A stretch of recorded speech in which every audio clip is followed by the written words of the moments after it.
অনেকদিন পর আমরা সবাই মিলে একসাথে ধুরন্ধর 2 দেখতে যাচ্ছি। কাল আমরা সব বান্ধবীরা মিলে খুব মজা করব। হ্যালো।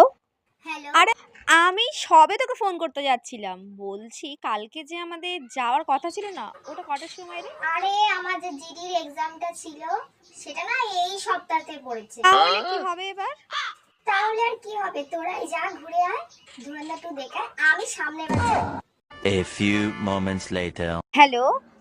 হ্যাঁ রে, কিতা বল। হ্যালো, বলছি শোন না, কাল আমাদের বাড়ি আমার পিসির ছেলের বান্ধবীর মাসি আসছে।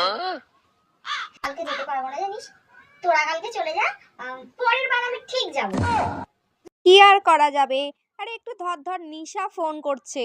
হ্যালো, আরে তোর আবার কি হলো? তোদেরকে বললাম না ধুরন্ধর দেখতে যাবো তোদের সাথে, কিন্তু প্রবলেমটা হচ্ছে আমার না কালকে একাদশী পড়েছে। তাই এইবারটা চলে যা, আমি পরের বারটা ঠিক যাব। ও আচ্ছা, পরশু তো আমার বিয়ে, তাই ভাবছি আমি কাল আসতে পারবো না।